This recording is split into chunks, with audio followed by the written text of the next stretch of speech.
All Welcome right. back, everybody, to Feeper's Electric Tower. Once again, we are still your commentators. I'm JJ, and with me is definitely not Feeper, but he's someone casting for Feeper's Electric Tower. Are you calling me an imposter? Are you calling me an Uno cheater? Among Us Mm. reference? But we have a really exciting game for everyone. Mm-hmm. This is the semifinal. Well, not the semifinals, I guess, but it is the. Oh yeah, I guess this is semifinals. It is the It's semifinals, technically yeah. yes, Top semifinals. four.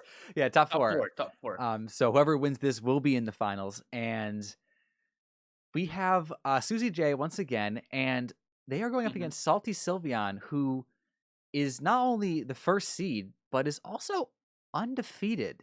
They have dropped a few games, but they have not lost a single set in 6-round Swiss or obviously in Top Cut since it's single elimination. Right. They're So effectively right 8-0. now, yes, as I was going to say, SaltySylveon is actually 8-0 right now, and that is something to look forward to. How SaltySylveon actually went 8-0 into the tournament, that is what we're going to find out this time as we are now Hopefully. heading into the matches. It is once again SaltySylveon versus Susie J. So it'll be really interesting to see what SaltySylveon's team is as the players are about to get into their game, so we can look at the Mm-hmm. team preview actually. So we are going to see Oh, here we Galarian go. Moltres, something that was very, very popular last season and has, I wouldn't say Mm-hmm. fallen off, but has definitely seen a little dip in its usage just because, I mean, Zacian usually doesn't usually carry Fairy Stab for it, but it just, there are a lot of electric types and a lot of flying types that outspeed it right Right. now and are able to kind of whittle it down a bit more than before. It is still very, very strong. It's just not quite as dominant as it was in the past. Right. I mean, I guess you could still use it if you could make it set up properly. Especially, of course, it's not only does it have like Berserk, it also has you could also give it with what do you call this, a weakness policy plus nasty plot just to be able to like one hit KO spread move. Basically everyone, right? If you are going to Yeah. be able to if you're going to be able to set it up, then it's really going to be interesting. But let's see though. It is, again, as you mentioned, Sushi J versus SaltySylveon. We are going to see the Hydreigon go into that Dynamax Pokeball and come out as quite a big, scary, 3-headed arm hand Mach Dragon. Not really sure what its design is, but we presumably saw it going for a Max Quake into that Zacian, trying to just KO at this turn, as we will see the Galarian Moltres Dynamax in return. Now, one thing you did mention about that Pokemon is it does not require setup per se, but we have seen people like Wolfie, he won the last Players' Cup with a Life Orb Moltres and didn't really set up too much for that. I mean, he did use Nasty Plot a few times, but it wasn't like his main, redirect Nasty Plot or like Comfy, Draining Kiss, Weakness Policy type thing. But it is kind of like Colossal. It's kind of like one of those Pokemon that really wants that boost before it can get going. So we'll have to see how it goes in this game. But we'll see the Protect come out. So Zacian will survive the turn against the Hydreigon. The problem is this special defense boost is going to be quite problematic for that special attacker in the Galarian Moltres. That is true, but even with that though, you have to, the moment that Galarian Moltres reaches half health, it still has the max. It still has the +1 from the Berserk, and again, if it has the weakness policy as well, then potentially you could get in a +2 off of that. So essentially making it +3, already guaranteed. But of course, if it still has the nasty plot, but I don't think we are going to be able to see a nasty plot just because it's Moltres is being used as the speed control setter, which is quite interesting, really. To see, it is an not interesting that interesting. Decision. I mean, definitely. I mean, yeah, it is interesting, but at the same time, it's not surprising. Is what I mean. Yes, I completely agree. Speed control isn't something that is as the stream has a little buffer there. Speed control isn't something that is too I guess, important against. You really only need +1. Moltres isn't the fastest thing, but after +1, it outspeeds most of the format. So, I guess the Moongus, you don't really want it. We will see the Max Guard come out. I think. Okay. Oh, double protect. Sesuj has been going for a lot of these double protects here. It's really, I feel like, been working out well for him. Oh, wow. Yeah, Zacian. So this is our first sub Zacian that we've seen this tournament. Wait, I never knew Zacian has substitute. And You I didn't never know? Knew that Oh, I didn't know. You're in for a world of hurt, friend. You should go play some Series 8 and know the pain. It is United for game. Let's do it. It is anyway, not though. fun. Yeah, so really sub coming out is that. going to be interesting. It's an interesting move on Zacian because you can't, typically with something like substitute, you want to have an item that will then give you your health back so you can continue the sub. Yeah. But Zacian, you can't, because you need that item to be the Intrepid Sword to be in your crown form. So it's slowly damaging itself over time, but it does allow you to soak up moves from the opposing Dynamax, as there is only one turn left. So even if you do get hit by that Max Quake, you won't take any actual damage. This is going to be a super effective hit. And this is going to do a lot of damage into Hydreigon, and it will KO. It will, of course. It is a super effective hit. Well, not a super effective hit, but neutral hit, but double damage. So essentially, super neutral effective. Hit, double damage.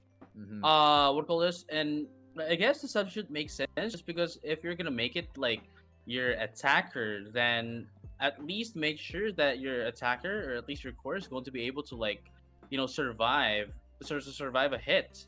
And make sure that he could at least damage the opposing Pokemon's opposing Pokemon at least once, like guaranteed. I'm very surprised to see that double protect come out. It has been working out very well for Sesuj a few turns ago, but the problem was he didn't get much out of his Dynamax. He protected, and then he attacked, and then into a protect, and then double protected the next turn, and then Zacian went for a sub. So he basically did no damage with his Dynamax at all. And now he's down to his last two Pokemon. And SaltySylveon still has Hull 4, as Moltres will go out of the Dynamax form. However, it's pretty boosted up speed-wise. And should be able to just, maybe just go through and just try and fish for some flinches with its Spread Fiery Wrath, or Air Slash and get some damage on the Lapras, or maybe even switch out into something else. I mean, you can kind of just do whatever you want. And Zacian still has a sub, full H sub. Essentially, Sylveon here has 5 Pokemon. To be fair, in a way, yeah. And this is, I think we are now seeing what made Sylveon run an 8-0 into the entire tournament. Gets in the really interesting. Goes over what? This is not an attacking Moltres. This is not an attacking Moltres. This is a utility Moltres, which is really interesting to see. As usually if you're gonna see a Galarian Moltres, it's going to set up itself as a core attacker, as a sweeper, nasty plot, weakness policy, berserk into the Fairy Wrath. But this one's really interesting. With not only have we seen max airstream, I mean it's not really surprising, but to see a taunt from a Galarian Moltres. Interesting. Now we see the Fairy Wrath. Still enough to be able to knock out that Lapras, but oh man, that is huge. That is quite huge for Sylveon to be able to showcase those moves. But at the same time, you could see how Sylveon is just dominating the entire game. Didn't even lose one game. Didn't even lose one Pokemon, and even gained one more. In a way, yeah. Very, very dominant performance coming out from SaltySylveon. I mean, maybe that's part of the reason why they have so far not dropped the set. Really, really good stuff coming out. I think Taunt might seem like a little bit of a weird. It's definitely an unorthodox move on Moltres, but it might even seem kind of weird in that situation. But I think what he was fearing was perhaps a Perish Song, although I don't think you're going to Perish Song when you have your only 2 Pokemon left on your side of the field and you can't get around it. So I'm not entirely sure it's understandable. what it was, but Yeah, you're I in a mean, like, position where you don't need to worry about much though. It's kind of insurance, right. just saying nothing weird's going to happen. It could have also just been a taunt, so you can't protect your Lapras. Hmm, That could have also hmm. been what it was, and not have nothing to do with Parasong. Right. I mean, to be fair though, we already know that the Lapras doesn't have any Perishon, but like if you're in the position of Sylveon, then I guess you could be wary. But again, as you mentioned, he doesn't have any more Pokemon at the back. Sylveon still has two more Pokemon at the back, so I mean, I guess Hmm. it doesn't really you don't really have anything to worry about in that situation. You don't much. I think it was mostly just an insurance saying, yeah, nothing's going to really catch me off guard here, and I'm going But to just in 100% case, win this game. Yeah, 100%. And we are going to see a complete change of the leads from Salty Sylveon. Typically, players like to, if they win game one, they just do the same lead game two, or maybe switch hmm one Pokemon out just because it's consistent. It worked last time. If it ain't fixed, or if it ain't fixed, don't broke it. If it ain't broke, don't fix it. There we go. what you wanna table the turns as Yeah, well? yeah, I want to turn the tables, dude. But we're gonna see Sylveon go for an entirely different lead, which I think if you're confident in your play and what you think the opponent is going to try Hmm. and do to counter your lead, it can be Right. very, very big and also throw them off their game plan a lot because now they have to come up with a new game plan on the spot because you led something that they didn't predict and they didn't account for. Right. But you have to remember, this is the lead that goes in for a weakness policy. Oh, so the Galarian Moltres doesn't have the weakness policy. It is the Colossal. Hmm. I'd like to believe that has The what else policy. that has the weakness policy. Of course, we have the Dragapult going in for the Surf, going to deal a lot of damage. Spread move, including the Colossal, igniting that Steam Engine, getting the +6 onto the speed. Weakness policy +2 right now into the attack and special attack, but we still don't know which kind of attacker this Colossal is. But It is special. regardless of which, oh, it is We special, saw it use but Heat Wave earlier. regardless of which though, it's still going to do a lot against this Lapras and or the Among Us. Hmm. I had the feeling it's going in for the Lapras here. A Max Vocalith will be super effective onto that Lapras because it is part Ice type. So it'll do a lot of Right. damage. I mean, a +2 super effective move will do a ton of damage. And was that a Life Orb off of Dragapult? Why did it take some chip there? Oh, will be into the Amoonguss. I think Colossal's going to go down here. I don't think it's going to take a plus, or not a +4, but a 4 times effective Max Geyser. So I think it will go down here. Yeah, and Yeah, yeah, it interesting would. decision. And I mean, it's already damage anyway, so definitely that Hmm. +4 is not definitely that is not going to be able to like defend itself off of that. And just like that, Salty just lost their Dynamax Pokemon in its first turn. Yeah, that is a very problematic way to start out the game, especially considering how dominant Sylveon was last game. I feel it was maybe, I don't want to say a bit of a blunder, but definitely a bit of a blunder. I think on their decision. I think maybe they're fearing a weakness policy on Lapras, and they didn't want to set it up, and that's why they targeted down the Amoonguss. But Right. it definitely didn't work out for them. Of course, we do have the Zacian coming in. It will be able to threaten that Lapras quite heavily, but Incineroar is going to switch in, making that Zacian no longer +1 and make it now neutral. So Lapras, with if it's able to get Aurora Veil up after this turn, will be able to stick around for the most part. And okay, if Lapras went for an Ice move in the Dragapult, I think Sylveon could turn this around as they go for a sub as well. This could actually really get the momentum back in their favor. Right, and this is actually one of the win cons for Sylveon earlier, but it's gonna get hit by that Max Geyser, and that is just going to remove that substitute. So essentially, just going to hurt themselves without anything in return. So that is still something to think about. Sylveon's currently into the bad side of the game right now.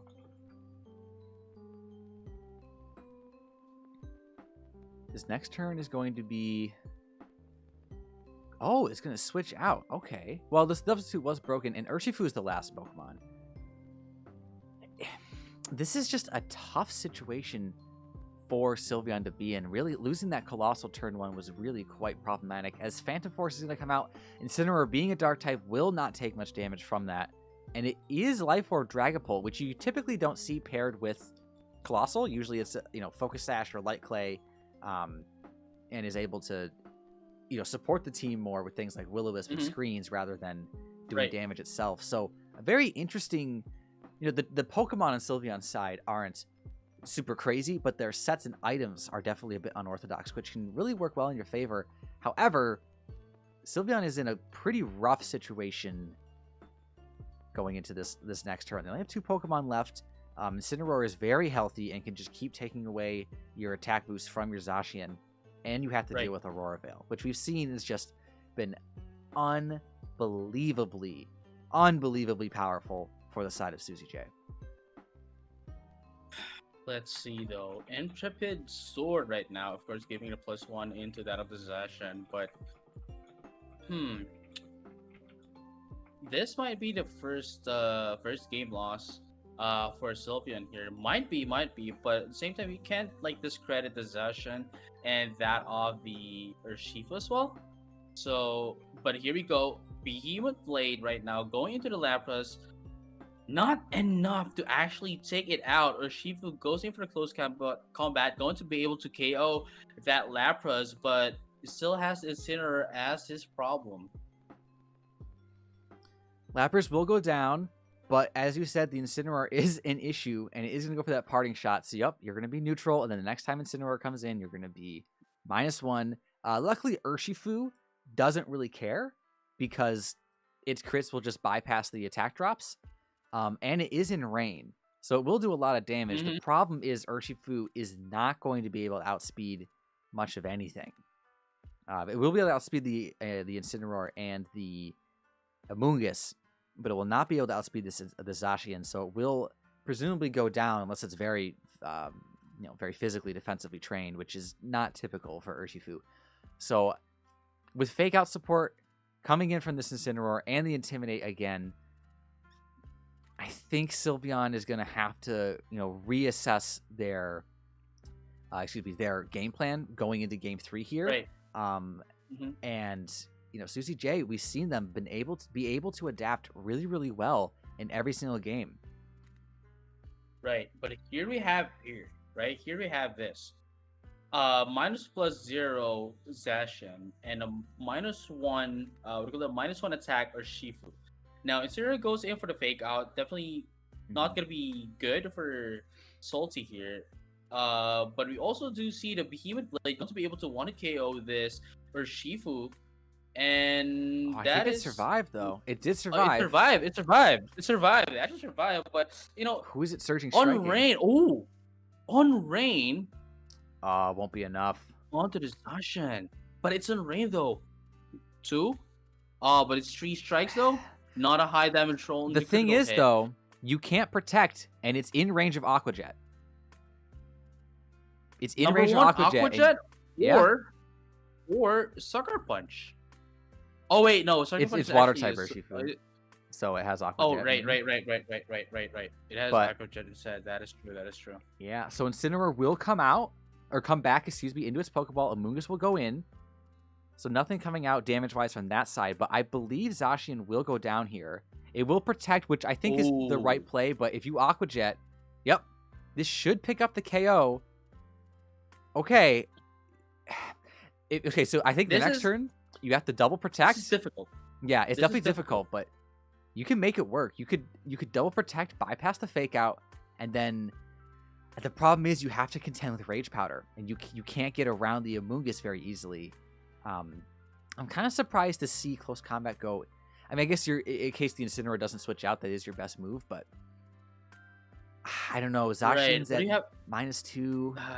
It's still rough. You can't get around Amoonguss. No. It's just a -1 Zacian and -2 Incineroar. Oh, did I miscount? Okay. Intrepid Sword, right? Mm-hmm. So it went from +1 to yes, 0 it is to -1. now -1. Yeah, math is hard. Dude, the pandemic's just eating us up. But here we go, Rage Powder, trying to make sure that Incineroar is going to survive. But Zacian goes in for the substitute. That is the winning con for him, as I mentioned earlier. Surging strikes right now going into that of the Among Us, but it's not going to be enough. It's not even going to do a lot. Not even half health. This is looking very difficult for Sylveon, but it's not impossible to actually, turn the tables around. It is not impossible, as the Flare Blitz will pick up the KO. I think at this point now it probably is, unfortunately. But I do like the play going for that substitute. I think that was the right decision. It just, the problem was getting around this Amoonguss. I mean, we saw in the last game with Aldrich, Amoonguss was such a huge problem. Behind Right. Light Screen, or behind Aurora Veil, Oh, not even just Light go Screen. for Protect instead. I'm not sure. I mean, I guess it can buy you time to think, but I think at this point for Sylveon, it's probably wrapped up. I just don't see how you get behind this Amoonguss unless Susie J says, whatever, I'm going to Giga Drain, and then you close combat the Incineroar and then are able to kill it with Behemoth Blades. But yeah, I think if you just keep clicking Rage Powder and Flare Blitz, I think you just win at this point. Yeah. If for some reason You could crit, but Sylveon is going to be able to KO this Among Us, then definitely a Sylveon could still KO the Incineroar just because it's faster than Incineroar and it's a super effective hit as well. But I don't think that's going to be the case. Look at this. Flare Blitz right now going to deal some damage. Recoil damage, I believe. Substitute is now down. There we go. But even if Zacian goes in for another substitute, Rage Powder into that of the Among Us, Flare Blitz is just going to bring out, just going to take down the substitute. So this, I think what Sylveon is just trying to do here is take as much information as he could. He could also try and be PP stalling Rage Powder. I don't. Right. Oh, okay, he's trying to stall out. Aurora Veil. Okay. I still don't think it's gonna matter. I mean, you could sub, yes, but it's just gonna get immediately taken away with Flare Blitz, and you are -1 defense because of that close combat earlier. I think you needed a crit Behemoth Blade onto that Amoonguss last turn, have it KO, sub takes the Flare Blitz, and then you close combat and get the last knockout. But unfortunately, it just wasn't meant to be. The Amoonguss hangs on too. You don't even get the satisfaction of getting rid of that annoying Pokemon. Wow, that is it, dude. It's gonna be a game 3.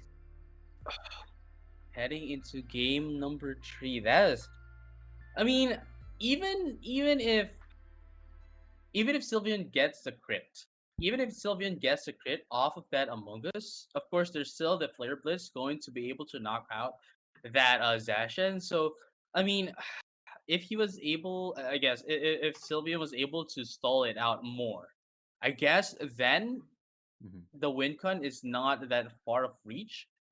But I don't know. Let's see though. Let's see how Sylveon is going to be able to adapt against Sesuj. And as you mentioned, Sesuj, we have seen their play style, really good in adapting and has been working out for them for the last 3 games. But let's see if it's still going to be the case for our game number 3 against our friend here, SaltySylveon. Definitely salty from that last game. I would be a little salty at Amoonguss. It was such a big pain in the butt. I mean, Amoonguss behind screens is just actually insane to deal with. I really don't think the Colossal worked out. You just didn't get enough damage onto the Lapras, and then, Amoonguss going for that protect turn 1, you weren't able to one-hit KO it, and it just didn't work out. I mean, you lost your Dynamax Pokemon turn 1. It was just not a great plan. I would like to see, maybe you go back to your game plan for turn 1. The problem is that Lapras is really good into Sylveon's team. I mean, it hits Moltres for super effective, it hits Colossal for 4 times super effective, and it hits the Dragapult, which are all we saw Life Orb Dragapult. So we know it kind of wants to be offensive, and it just isn't going to be able to with that, the super effective ice type attacks coming from that Lapras. So he's got to somehow figure out a way. Maybe it's leading Zacian, as we do actually get into the leads here. And it will be Moltres Zacian again, going back to the game 1. I do like this. I actually like game one leads for SaltySylveon. I actually think that Sylveon shouldn't have changed the leads into game number two, but at the same time, Sylveon was making it work as well, even with the mistake of that colossal Gigantamax. But let's see how this is going to be adapted. How Sylveon is going to adapt for this game, and definitely Sesuj knows what this definitely knows what this Moltres could do now. So that is something to take note of for the side of Sylveon.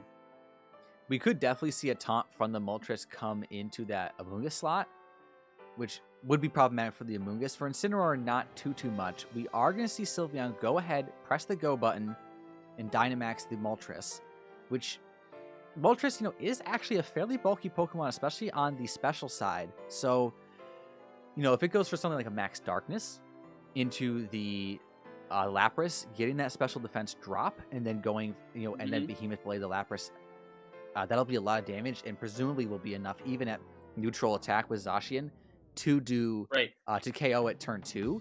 The problem is there's really no way to stop Lapras from getting screens up. So it's kind of just going to be a who can outbulk who kind of situation here. That's true. True. But let's see. This is going to be the answer for Sesuj. It's going to be the Gigantamax Lapras. We can see the Behemoth Blade here doing a lot of damage into the Lapras, but still, it's half health, not quite enough to take it down. But at the same time, we're going to see a G-Max Resonance come out of that, but the Max Airstream going to give +1 into the side of Sylveon. G-Max Resonance potentially going to one-hit KO this Moltres. Oh wait, no, it's not a flying type anymore. It's a Dark Fire. No, it is Dark Flying, so it will be super effective, but Moltres is that bulky. Okay, yeah. It's not fire. It's what's retained. It's Fiery was Wrath, flying. but it's a Dark type move. That is true. That is true. That is true. I'm quite Man, surprised to these see. games. I know. I'm quite surprised to see Max Airstream come out into that Lapras slot there. I feel like Max Darkness would have been better. You don't really need speed control, although I guess if you fear the opposing Zacian switching in, you do want to be faster than it. So I think it makes sense from that perspective. You're probably guessing, okay, Behemoth Blade's probably a 2-hit KO anyway, so it makes sense in that regard, but we'll see the opposing Zacian come in as Incineroar does switch out. And we'll have to see what Sylveon goes for. Okay, so presumably Lapras will go down here, which will definitely be quite nice for Sylveon. No, so, I don't think so. Oh, high damage troll. That is good. The reason why I didn't think so was, we already have the GMX Resonance, so definitely it's going to it doesn't ignore the defenses, right? The Behemoth so that Blade? was the No, Behemoth Blade. So that so that is definitely just a high damage troll. So that's actually pretty good for Sylveon. Let's see though. Sesuj now down into 3 Pokemon left.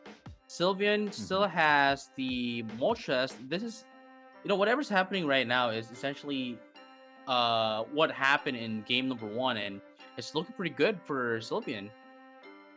It certainly is, but this Incineroar is a big problem for your Zacian to deal with. We talked about earlier how special attackers in these restrictive formats are typically better because you can't slow them down just by switching in with Intimidate. And this is the problem. You have to give up your speed boost on your Zacian, and so you no longer outspeed the opposing Zacian to reset the attack drops, which is definitely going to be an issue. Right. Airstream will come out, get a little bit of chip onto that Zacian. I don't think this Moltres will survive a Behemoth Bash, though, from that HP. That's that.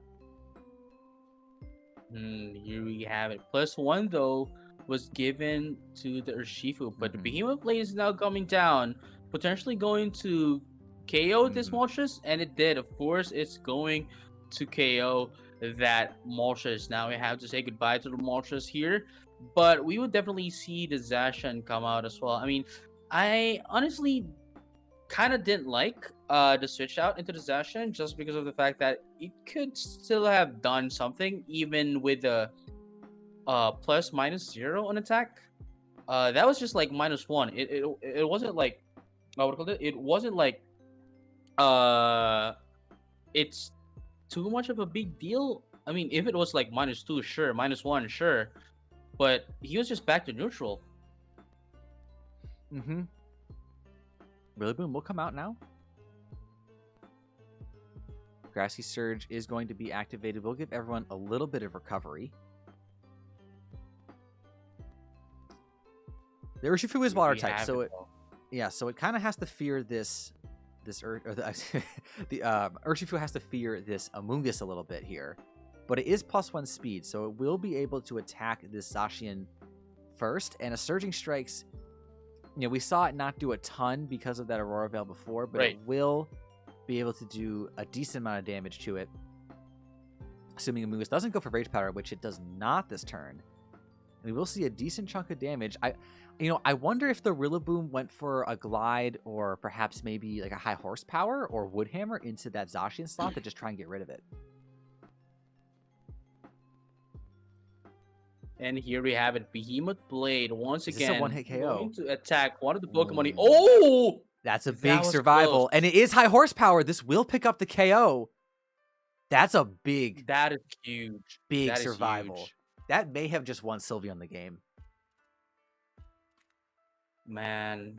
I mean, this isn't Aldrich. This isn't Aldrich, so we still don't know what the item... We still don't know what the item of the Rillaboom is, so... Mm-hmm.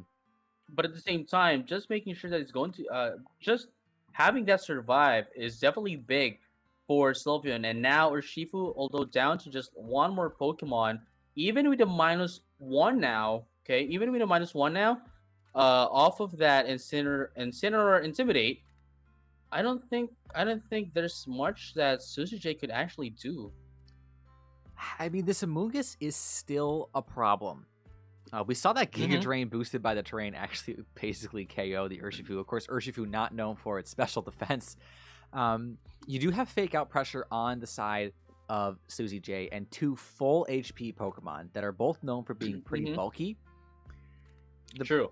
The issue is Incineroar can't really cycle Intimidates anymore, but it does do well into that Zacian because it is super effective with that fire type. Flare Blitz, and it's also super effective into Rillaboom. So it's you can't. But it's faster. But it's faster than Incineroar. That's the thing. Now Urshifu here could potentially just KO the Incineroar. Have one Pokemon gets knocked out. We have the Zacian at the back. Could just KO this could KO this Among Us. But what we're going to see here is going to be a switch out into the Zacian Intrepid Sword +1 right now. Of course, doesn't have to be afraid anymore as no more Intimidate is going to come out. The tech is going to go down, but the Fake Out though is not going to do a lot into the Zacian. But here's the thing, right? That is quite a very risky move, just because of the fact that number one, Amoonguss has the Rage Powder pressure plus the Spore pressure. So if if Sesuj actually predicted that right and went in for the Spore into the side of the Rillaboom, then that would just make Sylveon lose his, that would just make them lose their win con. Definitely a risky play, but I think it worked out. And a Behemoth Blade, presumably, plus Surging Strike should KO this Amoonguss. It's a decent amount of chip coming off of Surging Strikes. Amoonguss is about 75% HP. It's a +1 Zacian, so I think this will KO. If it does, I think this is a wrap for Sesuj. But if not, he has a chance. And it's not. It's not. Does the Flare Blitz? I don't think Flare Blitz will OHKO. Very, very big. That is huge. That is huge. Now, Urshifu could just, I believe, could one-hit KO. Oh, well, not one-hit KO, essentially, because, like, Surging Strike is a 3-hit move. But Urshifu could just, like, KO the Amoonguss. Zacian could just Behemoth Blade the Incineroar, and I think that could be a wrap. Yeah, or we do know the Zacian has close combat, so it could just close combat the Incineroar. Or it could even, maybe go for something like a Protect, or you just Behemoth Bash the Amoonguss, detect your Urshifu. Then you have Surging Strikes and Fake Out Pressure with Rillaboom when you get the free switch in.